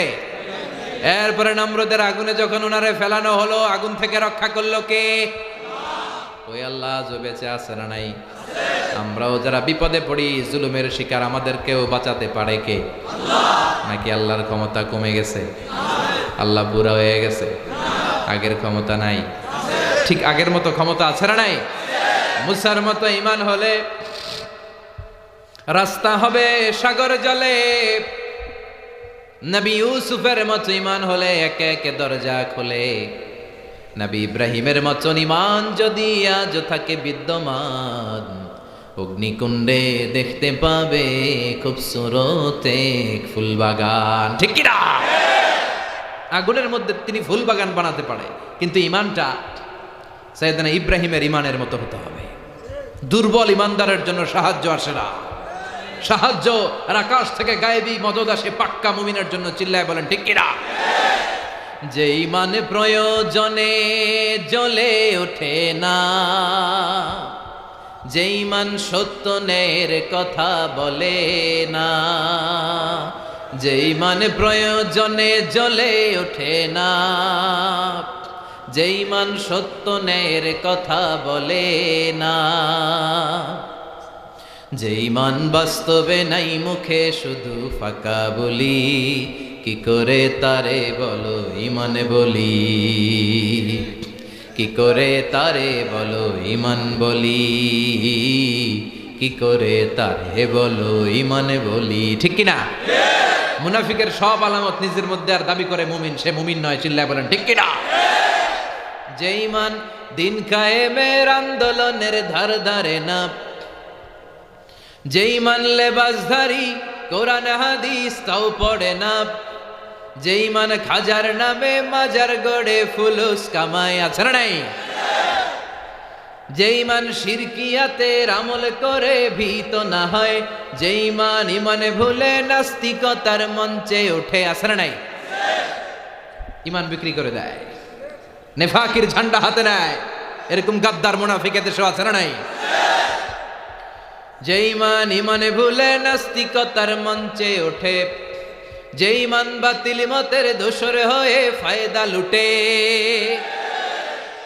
যে ইমান শুধুই কেবল খায় দায় আনন্দ করে, যে ইমান দেখে না যে ফিলিস্তিনে ভাইরা মরে, যে ইমান ময়দানে নাই মুখে শুধু ফাঁকা বলি, কি করে তারে বলো ইমান বলি, কি করে তারে বলো ইমান বলি, কি করে তারে বলো ইমান বলি। ঠিক কিনা? ইমান হতে হবে পাকা ইমান, ইমান হতে হবে ইমানের মতো ইমান, যে ইমান প্রয়োজনে জ্বলে উঠবে ইমানের বলে। চিল্লায় বলেন ঠিক কিনা? সাইয়েদনা ইব্রাহিম আলাইহিস সালামের ইমানটা ছিল এমন ইমান, এজন্য রব্বুল আলামিন বললেন, ও দুনিয়ার বিশ্বাসীরা, তোমাদের জন্য সাইয়েদনা ইব্রাহিমকে আমি মডেল বানিয়ে দিলাম। উনি ওনার জীবনে যত দোয়া করেছে কবুল করেছে কে? আল্লাহ। উনি দোয়া করেছেন, রব্বি জাআলনি মুকিমাস সালাতি ওয়া মিন যুররিয়াতি রব্বানা ওয়া তাকাব্বাল দুআ। আল্লাহ আমার নামাজ কায়েমকারী বানাও, আমার সন্তানরে বানাও, আমার দোয়া কবুল করো। কবুল করলো কে? আল্লাহ। উনি দোয়া করলেন, রব্বি হাবলি মিনাস সালিহিন, আল্লাহ তুমি আমার নেককার সন্তান দাও। যদিও দোয়াটার সাথে সাথে কবুল হয় নাই, ৮৬ বছর বয়সে সাইয়েদনা ইসমাইলকে দান করেছে কে? আল্লাহ। এজন্য সন্তান যদি না হয় এই দোয়াটা পড়বেন। কি পড়বেন? রব্বি হাবলি মিনাস সালিহিন। আগে বিয়ে করবেন, আগে এক লোক পীর সাহেব হুজুরের কাছে গেছে, হুজুর আমার জন্য সন্তান হয় দোয়া করেন। হুজুর দোয়া করে দিয়েছে। এরপরের বছর আবার, হুজুর সন্তান যেন হয় দোয়া করেন। হুজুর আবার দোয়া করছে। এরপরের বছর আবার, হুজুরকে ঘটনাটা কি? বাবা বিয়ে করছে। কয় না, বিয়ে না করলে তোর সন্তান দিবে কে? আগে তো বিয়েটা কর, দেয়ার মালিক কে? কিন্তু অনেকে সন্তান আল্লাহর কাছে না আছে, মাজারে যে যায়, আছে না নাই? মাজার থেকে সন্তান পাওয়া যায়? পাওয়া যায়? কোন পীর সাহেব সন্তান দিতে পারে? বিশ্বনবী পারে না? বিশ্বনবীও দিতে পারে? কে দিতে পারে? ইয়াহাবু লিমান ইয়াশাউ ইনাসা, আল্লাহ যারে চায় কন্যা দেয়। ইয়াহাবু লিমান ইয়াশাউ যুকুর, যারে চায় পুত্র দেয়। আও ইউযাওয়িজুহুম যুকরানা ওয়া ইনাসা, যারে চায় ছেলে মেয়ে দুইটাই দেয়। আর যারে দেয় না একটাও দেয় না। তিনি কে? আল্লাহ। এজন্য সম্পর্কটা যেন ওই জায়গায় আমরা বাড়াই, আল্লাহর সাথে আসল জায়গায় যেন কানেকশন থাকে। ওই জায়গায় সম্পর্ক লুজ তো দুনিয়া শেষ। ওইখানে সম্পর্ক করা গোটা বিশ্বের কেউ আপনার কিচ্ছু করতে পারবে না। এজন্য আল্লাহর সাথে সম্পর্ক বাড়াতে রাজি আছেন? সাইয়েদনা ইব্রাহিমের জীবন থেকে প্রথম শিক্ষা হলো আশ-শিরকু দিদ্দাল জিহাদ, আল জিহাদু দিদ্দাশ শিরক। শিরকের বিরুদ্ধে জিহাদ ঘোষণা করতে হবে। ঠিক কিনা? শিরকের সাথে মুমিনের কোনো আপোষ নাই। শিরক হলো সবচেয়ে বড় পাপ, সব পাপের বাপ। কথা কন। আল্লাহ সব গুনাহ মাফ করে, শিরকের গুনাহ মাফ করে? পাহাড় পরিমাণ গুনাহ নিয়ে আল্লাহর কাছে এসেছেন। আল্লাহ বলে, যদি শিরকের গুনাহ না থাকে, আমি আল্লাহ পাহাড় পরিমাণ দয়া নিয়ে তোর কাছে হাজির হয়ে যাব। শিরকের সাথে আমাদের কোনো সম্পর্ক নাই। উনি পদে পদে শিরকের বিরুদ্ধে জিহাদ করেছেন। ওনারে বলা হলো, ইব্রাহিম চলো এক কাজ করি, পূজা দিতে যাই। আজকে রাষ্ট্রীয় পূজার অনুষ্ঠান। কিসের অনুষ্ঠান শুনতেছেন? ফানাযারা নাযরাতান ফিন নুজুম, তিনি আকাশের দিকে তাকালেন, বললেন, ইন্নী সাকিম, আমি অসুস্থ, মানে মানসিকভাবে অসুস্থ। একজন নবী যদি দেখে চারদিকে শুধু মূর্তির পূজা, উনি মানসিকভাবে সুস্থ থাকতে পারে? উনি বললেন আমি অসুস্থ, তোমরা যাও।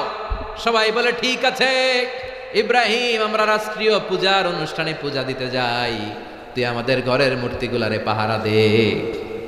সাইয়েদনা ইব্রাহিম রে দিছে দায়িত্ব মূর্তি পাহারা দেয়ার। লোক পাইছে একটা ভালো না, যেই নবী আসছে তাওহীদকে প্রতিষ্ঠা করতে, ওই নবীকে দায়িত্ব দিছে মূর্তির পাহারা। উনি বললেন ঠিক আছে জনমের পাহারা দিতাছি, যা। সবগুলো গেছে। এবার উনি ঘুরে ঘুরে মূর্তিগুলারে দেখে যে সবগুলো মূর্তি এরকম হা করে রয়েছে। সামনে অনেক জাতীয় খাবার, রসমলাই, দুধমালাই, মালাই চপ, রসগোল্লা, লাল জাম, কালো জাম, হ্যাঁ, দুধ, ছানা, মিষ্টি, জিলাপি, ফলটল থাকে না। তো উনি অবাক যে এতগুলো খাবার ওনাদেরকে দিয়ে রাখছে, মেহমানরা খায় না কেন? এক একটা মূর্তি দেখে আর অবাক হয়, এক একটাকে এক একভাবে সাজানো হয়েছে।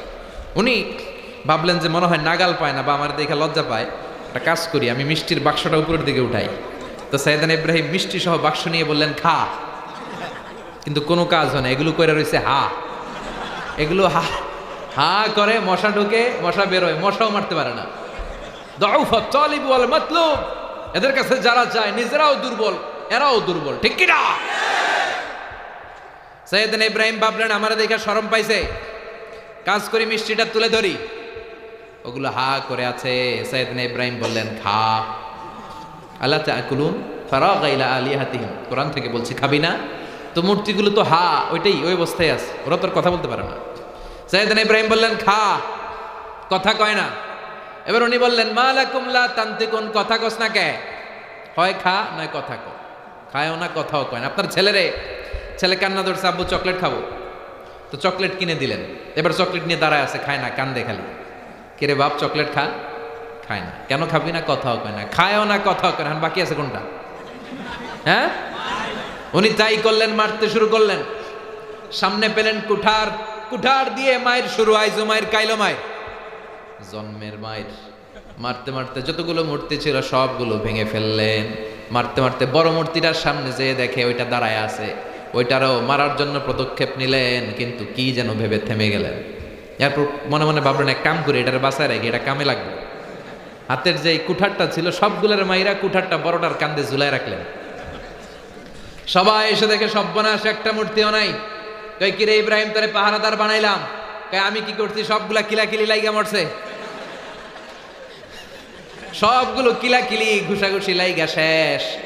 বড়টা দাঁড়ায় আছে, বড়টারে জিজ্ঞাসা কর, সুবহানাল্লাহ বলেন।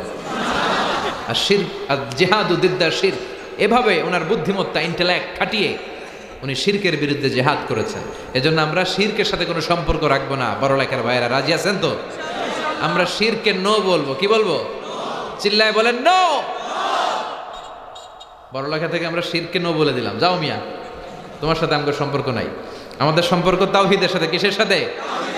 তাওহীদেরই মুর্শিদ আমার মুহাম্মাদের নাম বলো, মুহাম্মাদের নাম। আল্লাহর নাম জপলে বুঝতে পারি আল্লাহরই কালাম বলো, মুহাম্মাদের নাম।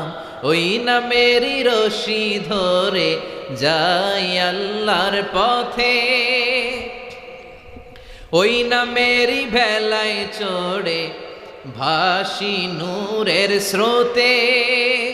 ওই নামের বাতি জেলে দেখি আরশের মুকাম বলো, মুহাম্মাদের নাম। ঠিক কি না? শিরকের সাথে আমাদের কোনো সম্পর্ক নেই। আমরা মুওয়াহিদুন, আমরা এক আল্লাহয় বিশ্বাসী। আমাদের হৃদয়ে আছে একজনের নাম, চিল্লায় বলেন তিনি কে? আল্লাহ। সাইয়েদনা ইব্রাহিমের জীবনী থেকে প্রথম শিক্ষা হলো আল জিহাদু দিদ্দা শিরক। মুসলমান মাত্রই শিরকের বিরুদ্ধে লড়াই করবে, শিরকের বিরুদ্ধে জিহাদ ঘোষণা করবে। শিরকের ব্যাপারে মুমিন থাকবে জিরো টলারেন্সে। চিল্লা এখন ঠিক কি না? নাম্বার 2, দ্বিতীয় শিক্ষা হচ্ছে আদর্শ ফ্যামিলি গঠন করা, যেটা খুব জরুরি। আমাদের ফ্যামিলিটা যদি সুন্দর হয়, ইসলামিক হয়, এই ফ্যামিলির ভিতরেই তো জান্নাত। আমি ঘরে ঢুকলাম, আমার স্ত্রী আমারে সালাম দিল, আমার মেয়ে আমারে সালাম দিল। আমি নামাজে দাঁড়ালাম, আমার স্ত্রীও নামাজ পড়ে। আমি কোরআন পড়ি, আমার মেয়েটাও সূরা পড়ে। সুবহানাল্লাহ কইবেন না? এর চেয়ে বড় জান্নাতের আর দরকার আছে? সাইয়েদনা ইব্রাহিম এরকম জান্নাতি ফ্যামিলি বানিয়েছেন। উনি হচ্ছেন স্বামী, ওয়াইফ হচ্ছে হাজার, আর ছেলে হচ্ছে সাইয়েদনা ইসমাঈল। প্রত্যেকটা ইন্ডিভিজুয়াল থেকে আমাদের ফ্যামিলিতে শিক্ষা আছে না নাই? তাহলে আদর্শ ফ্যামিলি গঠন করতে হবে। প্রথম শিক্ষা হচ্ছে শিরকের বিরুদ্ধে জিহাদ। দ্বিতীয় শিক্ষা হচ্ছে আদর্শ ফ্যামিলি গঠন করতে হবে। 3 নাম্বার শিক্ষা হচ্ছে ভিশনারি অ্যাটিটিউডের হতে হবে, লং রানে ভাবতে হবে। আমরা মুসলমানেরা এবং বাংলাদেশিরা খুব শর্ট টার্মে চিন্তা করি। ইহুদিরা কমসে কম 50 বছর 100 বছরের প্ল্যান নিয়ে আগায়, আমরা খালি 10 বছর। আছে না নাই? দেখেন উনি যে ভিশনারি ছিলেন তার প্রমাণ মক্কার ধুধু প্রান্তর, কোনো মানুষ নাই, জনমানব শূন্য, ওই জায়গায় দাঁড়িয়ে সাইয়েদনা ইব্রাহিম আজকের পৃথিবীটারে কল্পনা করলেন। তিনি ওনার ভিশনারি অ্যাটিটিউড দিয়ে ভাবলেন এই মক্কা এরকম মক্কা থাকবে না, এখানে কোলাহল হবে, এখানে আওয়াজ হবে, এখানে রবের নামের তাকবীর হবে, এখানে কোরআনের তেলাওয়াত হবে, তারাবি হবে, এখান থেকে হেদায়েতের মশাল গোটা বিশ্বে ছড়িয়ে যাবে। কে ছড়াবে? একজন নবী দরকার, শ্রেষ্ঠ নবী। উনি এখানে দাঁড়িয়ে হাত তুলে দোয়া করলেন, রব্বানা আবআস ফীহিম রাসূলা, হে আল্লাহ এই এলাকায় এমন একজন রসুল পাঠান যে রসুল কোরআন শিখাবে, হেদায়েত শিখাবে, অন্তরকে পরিচ্ছন্ন করবে, এরকম একজন রসুল চাই। সেই কত হাজার হাজার বছর আগে উনি বিশ্বনবীর জন্য দোয়া করেছেন। তার মানে দেখেন এত পিছনে থেকেও হাজার বছরের চিন্তা মাথায় আসে না নাই? এটা হচ্ছে স্বপ্নবাজদের চিন্তা। এই মুসলমানদের এখন স্বপ্নবাজ হতে হবে, চিল্লায় বলেন ঠিক কিনা? রেসেপ তাইয়েব এরদোগানকে আমি ধন্যবাদ জানাই, সে 300 বছর সামনের কথা এখন থেকে চিন্তা করে, চিল্লায় এখন ঠিক কিনা? এরকম 10টা রেসেপ তাইয়েব এরদোগান যদি মুসলিম বিশ্ব পেত, আমাদের দিকে চোখ রাঙিয়ে কথা বলার সাহস কেউ পেত না। 300 বছর 400 বছরের plan, mega plan, super plan, extra ordinary plan, visionary attitude নিয়ে সাইয়েদনা ইব্রাহিম হাজার হাজার বছর আগে বিশ্বনবীর জন্য দোয়া করেছেন। ওই বিশ্বনবীকে মক্কায় পাঠিয়েছে কে? তাহলে এরকম স্বপ্ন দেখার দরকার আছে না নাই? স্বপ্ন সেটা না যেটা মানুষ ঘুমিয়ে ঘুমিয়ে দেখে, স্বপ্ন সেটা যেটা বাস্তবায়নের লক্ষ্য আর ইচ্ছা মানুষকে ঘুমাতে দেয় না। সাইয়েদনা ইব্রাহিম ছিলেন ওই মানুষ। 3 নাম্বার শিক্ষা গেল। 4 নাম্বার শিক্ষা হলো প্রজন্ম তৈরি করে যাওয়া। আমি চলে গেলাম, আমার শিক্ষা, আমার আদর্শ, আমার নৈতিকতাকে ধারণ করার মতো এক ঝাঁক প্রজন্ম লাগবে, চিল্লা এখন ঠিক কিনা? সাইয়েদনা ইব্রাহিম ওই প্রজন্ম গড়ে গিয়েছেন। 2টা চ্যানেলের প্রজন্ম, একটা হচ্ছে ইসহাকের প্রজন্ম আর একটা সাইয়েদনা ইসমাইলের প্রজন্ম। তারা এমন সন্তান ছিল যাদের নেতৃত্বে গোটা বিশ্বে ন্যায়, সাম্য, শান্তি, ভ্রাতৃত্ব প্রতিষ্ঠা হয়েছে, চিল্লায় বলেন ঠিক কিনা?